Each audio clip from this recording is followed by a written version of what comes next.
We absolutely thought it was going to be the end. We couldn't see initially any light at the end of the tunnel for us. We had about 2,000 odd ducks on the farm.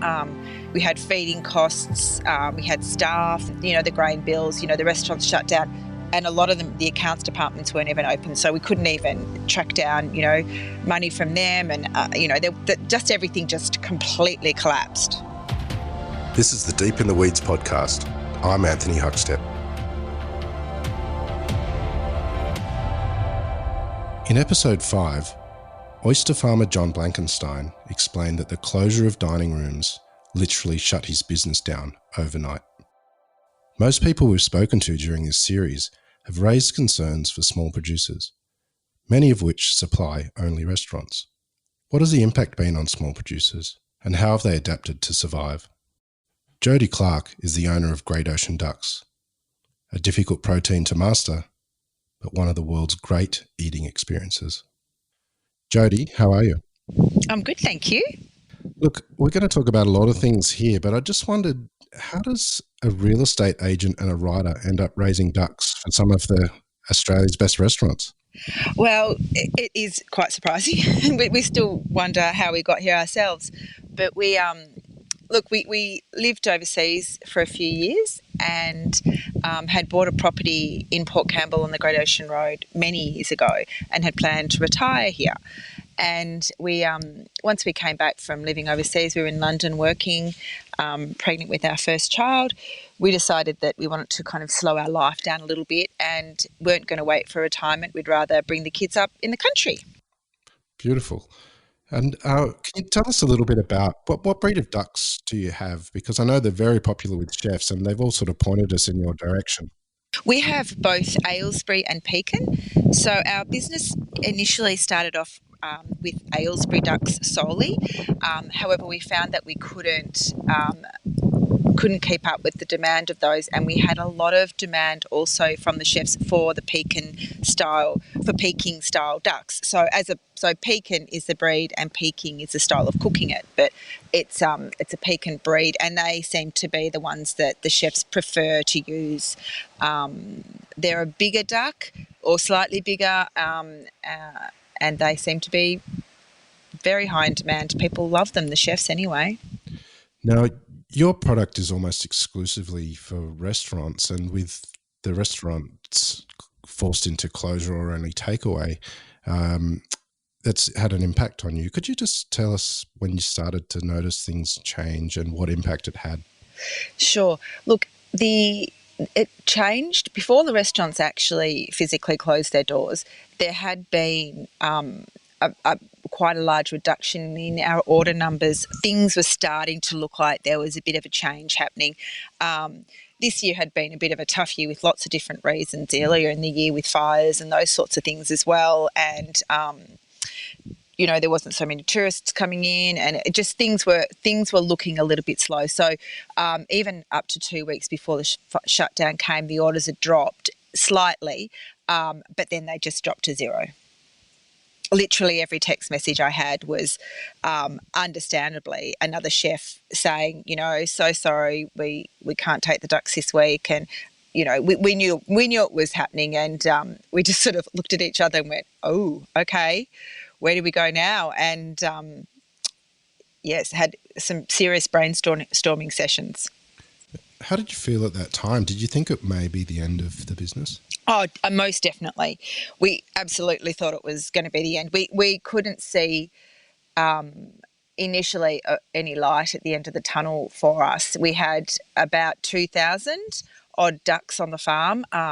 We had feeding costs, we had staff, we had things that we had to immediately move around to make work. So, the grain bills, the restaurants shut down, and a lot of them, the accounts departments weren't even open, so we couldn't even track down, money from them, and just everything just completely collapsed.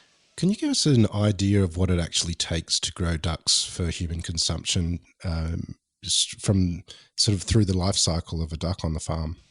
Yeah, sure. We incubate and breed our Aylesbury ducks. So they they come through the incubator, so we have them as babies, and then we buy in our Pekin ducks at about 4 weeks of age, and we grow them out, is what we call it. So it takes a lot of work. It's the ducks are pretty messy creatures, so our ducks basically they have to be sheltered at night in sort of open air pens, so they sleep on hay.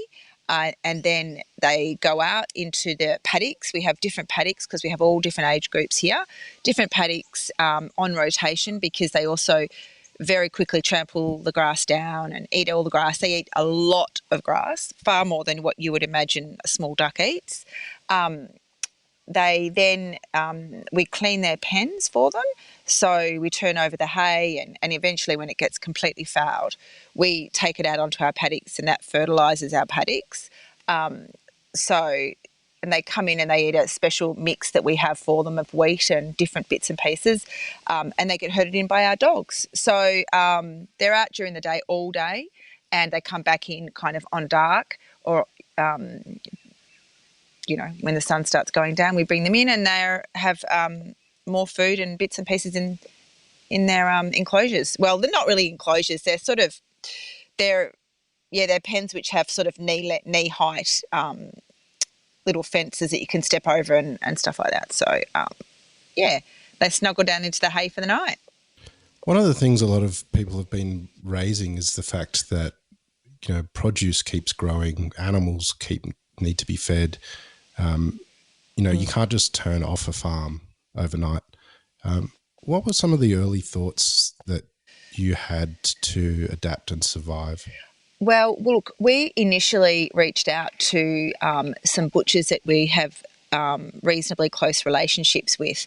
The butcher shops for duck, it's a bit different. It is a really more of a luxury item, not so much in what it is, but just that people... we're really trying to demystify cooking duck. So people seem to be a little bit nervous, understandably, about cooking duck. It isn't the same as a chicken. It's a red meat. So initially the butcher shops take, at Christmas time and at festive time periods in the year, they will take duck. And so we initially reached out to some of the butcher shops and said, look, what do you think? Can we do some promotion on duck for private homes and try and work on selling some ducks? We figured if we could keep a third of our business running, we could survive this. And so thank goodness for the butcher shops, they did understand completely what we were doing, and they completely came on board with us. And we started doing a bit of promotion on duck and started trying to move it through the butcher shops. And we had another lifeline from Danny Vallant, who has helped us out with some social media work. It's been support from people really that has helped us out there. The Royal Mail have done duck dinners, as has the Windsor and Sunda. So it's been a combination. We spoke to Danny a couple of episodes ago, and she did raise an initiative that she was doing with you guys, and it's all about dispelling the sort of myths and difficulties of cooking duck at home and giving people confidence and also celebrating that. Can you tell us a bit about that initiative? Yes, well, Danny's been fantastic. She's a supporter of lots of different people in this, and she's started up the hashtag Great Duck Project. And what we're asking people to do is just tag a duck dish that they've cooked, maybe a bit of an explanation about it, but just to show what is possible from duck. It's such a versatile meat. It doesn't have to be roasted. It can be cut down, changed. There's lots of things you can do with it. So trying to put it out there to people to get them to understand it and not be worried about it, not nervous about cooking it, about embracing something different that is, really there aren't many people that cook duck at home. So we really had to do a really quick pivot to try and change that mindset into people really giving it a go. People at home cooking, giving something different a try, and really demystifying duck. How do you cook duck? What's your favourite? Do you have any tips? Do you have any favourite ways? Look, I'm not a great duck cook. You're a great farmer. Yeah, exactly. I give it as good a shot as I can, but I just love taking. I don't often roast a whole duck. I'll often take the breasts off and take the Marylands and the rest of the duck, sort of break it all up, um, and keep the breasts. Just pop them in the fridge for a couple of days just to dry out, and then we just salt and pepper it and cook it and let the duck speak for itself. Really, no sauces or anything, and put it on whatever it is that we're having, or just have it as some meat on a taste plate. And then with the rest of it, I'll often just get a clay pot, put it on top of the stove and just fill it with the rest of the duck, some herbs and spices, some chives, whatever's in the garden, and just put the lid on and pop it on the fire for the day. And just it all reduces down, and then you've got, they are really big and they're really rich. It's a really rich food. So it really stretches. You'd be really surprised how far a duck can go in terms of meals for the family. Like you'd easily get a couple of meals out of a duck for a family of 4. What's the current situation with the business, with these initiatives helping out? And as you said, you needed about 30% to just survive and get through. Can you paint a picture of what the current situation is? Yeah, look, we're being really positive at the moment. We're trying to figure out what's going to happen when everything goes back to normal. We are just wanting to keep our heads above water for 2020 now. We would love to try and ramp up the quantity of ducks. We've reduced everything on the farm down so that we've got, the 30% of ducks going each week. And that's mostly supplying the butcher shops with duck. Looking towards the rest of the year when the restaurants open, we are hoping to figure out a capped price for our ducks so that we can work with the restaurants. It's been one of the things that's been really important about our business is that we've always been an open book with the chefs. We've always wanted, it's always been a discussion how the ducks work for them, how they work for us, getting the right duck for them. So we're wanting to figure out how we can support the restaurants when they come back and, get a price, cap a price for the ducks so that they can then foresee what they're going to be doing for the next 6 months costs-wise. Because, everybody's going to come back and I imagine it's going to be quite difficult for the rest of the year, if not like really bad for the first few months that they get back. How can people help you at the moment? Look, trying duck out, supporting the butcher shops that are supporting us is a major. Would be a major benefit for us. They've just stepped straight up and understand small business and how hard it is, and they're really trying to push duck through their butcher shops, trying to give people confidence in cooking them, give them advice as what to do. They can look at Danny's set up with hashtag Great Duck Project. Have a bit of a look at the different things that are going on there, the different ways that people are cooking duck, just really give it a go. Now, the reason I wanted to talk to you is, like we did with John Blankenstein, oysters and duck are the sort of produce that you only generally experience in restaurants. And there's actually a lot of producers, not just these sort of luxury items or exclusive items that we leave in the safe hands of chefs. But have you spoken to other producers that might be going through something similar to you guys at the moment? Look, we've hardly had any time to do anything but balancing ourselves at the moment. We have relationships with the locals around here, a couple of the pork producers, and we certainly have a close relationship with the chicken producer as well. And we often throw ideas back and forward to him. His name's Bruce, and so he, everybody I think is doing it pretty tough food-wise, and I think the difficult side of that might be when the restaurants do come back up again, we've got to play catch-up. So we've all had to reduce the stock that we have because the supply hasn't been there. Like we haven't been able to sell our produce out there. So that's going to be an interesting way to come back to see how, the restaurants are going to need food pretty quickly, and you just can't click your fingers and get it there. It's just not possible. Our ducks grow out to 14 weeks, which is the very end of end of the scale for ducks. You can also process them at an earlier age. Our business concept is around growing them out longer. So yes, that's how long it takes us to get a duck. So we have 30% of our stock. So I think everybody's feeling it tough. I haven't had time really to have big conversations with other farmers besides Bruce from Milking Yard Farm. What has this current crisis taught you? It's probably taught me what a efficient business we had beforehand. It was a good business that we just sold into the restaurants because the restaurants would take 5-10 ducks and sometimes more. So I've been trying to offload 2 ducks here, 2 ducks there, and trying to balance individuals wanting ducks, and it's been pretty hectic. It's probably also brought us back down to earth when it comes to just some quiet time on the farm, and we have reduced numbers and realised that how easy it can be to not have those large quantities of ducks here. It's we're 30%, we're only 30%, but we're also only working. We've only got that much ducks to work on as well. So it's quite peaceful right now. There's no money coming in, but it's peaceful. But there's nowhere to spend it anyway, is there?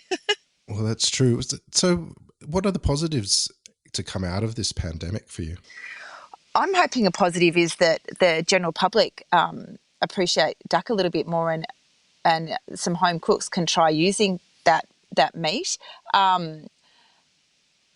Just I think there's a lot of generosity, and people are really caring about each other a lot more in this, and very helpful and open to discussion. And as much as we haven't had a chance to speak to a lot of other farmers, we've been madly speaking to butchers and trying to do different projects with chefs and different people like that. So certainly there's lots of bonds and relationships that have grown strong, and caring about people. We've been trying to support our restaurants in donating a box of ducks here and there to all of the chefs that we use in the past to help with their food boxes and their costs and things. So, and I had one gentleman, his name's Peter Springer. He very, very early on in the whole pandemic, looking like it was going to go completely crazy, sent me a message saying, look, I hope everything's going to be all right with you guys at the moment, where he had an operation on his foot and was moving and doing a few different things. Normally he's a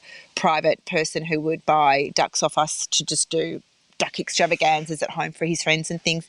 And he just transferred some money into our account and said, just put this on credit for me for when things come back to normal again. I'll get a box of ducks off you. So, that really opened me up to going, right, he's inspired me to get out there and go, hey, look, how can we help you guys, support people that have supported us in the past. So whether that's a little bit of something that's come out of it, I think I'm taking a big step in the direction of that sort of thing. With the experience of this current situation, do you think you'll change what you do on the other side of this?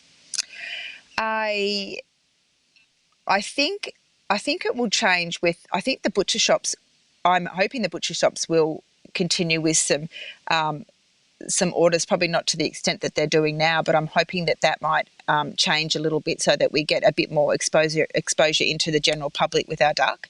And I'm hoping it doesn't change too much. I'm hoping that we will still keep supplying the restaurants that we've always supplied and have relationships with the chefs. I miss that. I love the banter between the chefs and the ordering we do between each other, and the discussions that happen. One thing we are hoping to do, because we've had time, is create another brand, not another brand, but put another link into our business in trying to get off the ground a charcuterie pack. Wow. So trying to use up, because there's been some time to do preparation and testing with some chefs since they've also got time to create something like that. So to also offer out duck to people that don't have to cook it, such as a smoked duck or a prosciutto and a duck neck sausage, rillettes, that sort of thing, in little packs for people to get a taste of duck without even cooking it themselves, which has been something we've always wanted to do but have never had the skill. But now that there's chefs that have time to do the testing and trials, and we've got time to source packaging and different things like that. We're hoping that maybe something like that might come of it, which would be a really nice, not always fresh duck. You know, there's another alternative to just fresh whole duck from us. Now, a bit earlier, I think you underplayed your hand a little bit on how good you are at cooking duck, because it sounded pretty amazing. But I just wondered, what is the best duck dish that you've ever experienced? Oh, goodness. That's a really hard one. Because I would find that very hard to say. I love to eat duck as a rillette. And I love the prosciuttos and the cured meat sides of things. So that is probably my my favourite way to eat duck. Having said that, like all the fine dining restaurants that we've been to and that take the duck, I would be very pushed to figure out one that was better than another. They honestly, and that's in all honesty, I can't imagine. The dry aged duck breast is pretty amazing too. So you put it on me. I couldn't put my finger on a favourite dish. I'm so sorry to not be able to answer that for you. No, I think you were very kind to everyone and would maintain that you wouldn't upset anyone, which was very good. Well, you actually did release a cookbook in 2015, and it's called Just Duck. Is that right? That's it, yes. Can you tell us a bit about that? Sure thing. Look, we that cookbook kind of came out of a whole lot of different reasons. I was getting emails when the business first started up. I was getting quite a lot of emails from people asking me how to cook duck and what to do with duck, and I didn't really have many suggestions. And I went to one of the chefs that was the originally kind of helped us get off the ground was Andrew McConnell, and I just went to Andrew and I said, look, can you pass me on a couple of recipes that I can forward on to people, because lots of people are asking me. It was quite a number, and he was very happy to do that. And then later on down the track, given my husband's background of writing and a bit of the marketing background of me with real estate, we decided and approached the chefs about compiling a book of recipes just about duck. And they were all very keen to come on board with us. They had the same feeling that lots of people would come into their restaurant and say they always eat duck when they're out because they don't know how to cook it. And so we had a photographer friend, Andrew Zacchelli, and we all got together and went around and compiled this book, which has recipes just with duck. Some are complex, some aren't so complex. And got it all together, and with a little story about the chef and a passion or some little story or quirk that they have, whether it be about duck or whatever it might be. And look, we always refer back to the book. There's lots of good recipes in that, and it's and it went great. Lots of people purchased it. It was sold in the restaurants of the chefs that were in the book.